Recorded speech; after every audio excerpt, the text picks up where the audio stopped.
బెంగళూరులో జరిగిన ఓ యువతి హత్యలో సంచలన విషయాలు బయటకొచ్చాయి. మనిషి ప్రాణం తీయడం ఈ రోజుల్లో సైకోలకు చాలా సులువైంది.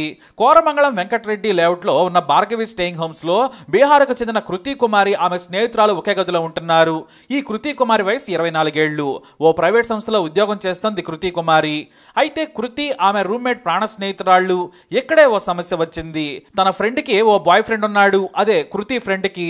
అతని పేరు అభిషేక్. ఇతను మధ్యప్రదేశ్ కు చెందిన వ్యక్తి.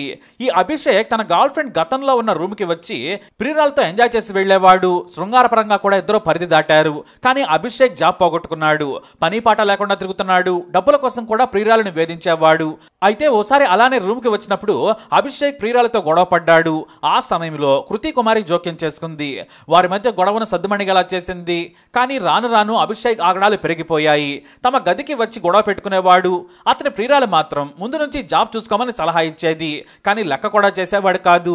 రోజంతా సినిమాలు షికార్లు తిరుగుతూ ఎంజాయ్ చేసేందుకు అలవాటు పడ్డాడు అభిషేక్. దీంతో తన ప్రాణ స్నేహితురాలైన కృతి కుమారికి చెప్పుకొని బాధపడింది ఆమె ఫ్రెండ్. దీంతో కృతి కుమారి తన ఫ్రెండ్ కి ధైర్యం చెప్పింది. పలుమార్లు రూమ్ కి వచ్చి రచ్చ చేస్తున్న అభిషేక్ ను వారించింది. నువ్వు నా ఫ్రెండ్ ని విసిగించొద్దు, ముందు మంచి జాబ్ చూసుకో. లవ్ అంటే ఇలా కేవలం శృంగారం మాత్రమే కాదు, జీవితం మీద కూడా కాస్త దృష్టి పెట్టమని సలహా ఇచ్చేది కృతి. తమ ప్రేమ మధ్యలో జోక్యం చేసుకుంటున్న కృతిపై పగ పెంచుకున్నాడు అభిషేక్. తమ మధ్య నువ్వు వేలు పెట్టద్దని చెప్పాడు. నా ప్రాణ స్నేహితురాలని నువ్వు వేధించొద్దు అని చెప్పింది. దీంతో వారి ప్రేమలో జోక్యం చేసుకున్న కృతి కుమారికి అభిషేక్ కు మధ్య గొడవలు మొదలయ్యాయి. కానీ అతని నుంచి దూరం జరగాలని అభిషేక్ ప్రియురాలు భావించింది. అయితే పదే పదే వచ్చి వేధించేవాడు. దీంతో నువ్వు అతనితో బ్రేకప్ చెప్పడం మంచిది, మనం వేరే హాస్టల్కి వెళ్ళిపోదాం, ఇక్కడ వద్దు అని చెప్పి కృతి సలహా ఇచ్చింది. దీంతో ఫ్రెండ్ కూడా సరేనంది. ఇద్దరు కలిసి కోరమంగళం లేఅవుట్ లోని స్టేయింగ్ హోమ్స్ కు మారిపోయారు. కొద్ది రోజుల పాటు అడ్రస్ తెలియకుండా అభిషేక్ ను ప్రియురాలు మేనేజ్ చేసింది. కానీ ఆమె ఉద్యోగం చేసే చోటైతే మార్చలేదు కదా, అక్కడికి వెళ్లి గొడవ పెట్టుకున్నాడు. ఆ తర్వాత కొత్తగా తీసుకున్న ఇంటి అడ్రస్ కూడా తెలుసుకున్నాడు అభిషేక్. అయినా సరే అతని ప్రియురాలు మాత్రం మాట్లాడటం లేదు. ఫోన్ కాల్స్ కి కూడా స్పందించడం లేదు. పూర్తిగా అవాయిడ్ చేసేసింది. తన ప్రియురాలు దూరం కావడానికి కారణం ఈ కృతి కుమారేనని అభిషేక్ పగ పెంచుకున్నాడు. దీంతో ఆమెను చంపి ఎలాగైనా పగ తీర్చుకోవాలి అనుకున్నాడు. జూలై 27న స్టేయింగ్ హోమ్ కు వచ్చాడు అభిషేక్. అప్పటికే పదునైన కత్తి తెచ్చుకున్నాడు. ఇక సరాసరి వెళ్లి డోర్ కొట్టగానే ముందు వెనుక ఆలోచించకుండా కృతి కుమారి తలుపు తీసింది. తమ స్నేహితులు వచ్చారని ఆమె భావించుండొచ్చు.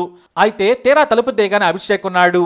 అభిషేక్ ను చూడగానే ఇక్కడికి ఎందుకు వచ్చావని నిలదీసింది. ఆ వెంటనే అభిషేక్ నా గర్ల్ ఫ్రెండ్ నాకు దూరం చేస్తావా అంటూ విచక్షణ రహితంగా కత్తితో దాడి చేశాడు. కృతి కేకలు విన్న ఇతర యువతులు కూడా చూసి కేకలేశారు. వదిలేయాలని అరిచినా కూడా నీచుడు వదిలిపెట్టలేదు. మెడ మీద పదే పదే కత్తితో పొడవడంతో కుప్పకూలిపోయింది కృతి. హాస్టల్ సిబ్బంది వెంటనే పోలీసులకు సమాచారం ఇచ్చారు.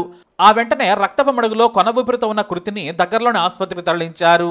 కానీ అప్పటికే చనిపోయిందని డాక్టర్లు చెప్పారు. కారిడార్లో ఉన్న సీసీ కెమెరాలో ఈ దృశ్యాలన్నీ కూడా రికార్డ్ అయ్యాయి. ఈ భయానక హత్య దృశ్యాలు యావత్ దేశాన్ని కూడా షాక్ గురి చేశాయి. ఇక హత్య చేసింది తన మాజీ బాయ్ ఫ్రెండ్ అభిషేక్ అని పోలీసులకు తెలిపింది అతని ప్రియురాలు. అతని అడ్రస్ చెప్పడంతో సొంతూరికి పారిపోతున్న అభిషేక్ ను పోలీసు ప్రత్యేక టీములు వెంటాడటం మొదలెట్టాయి. అదే రోజు హత్య తర్వాత ట్రైన్ లో పారిపోయాడు అభిషేక్.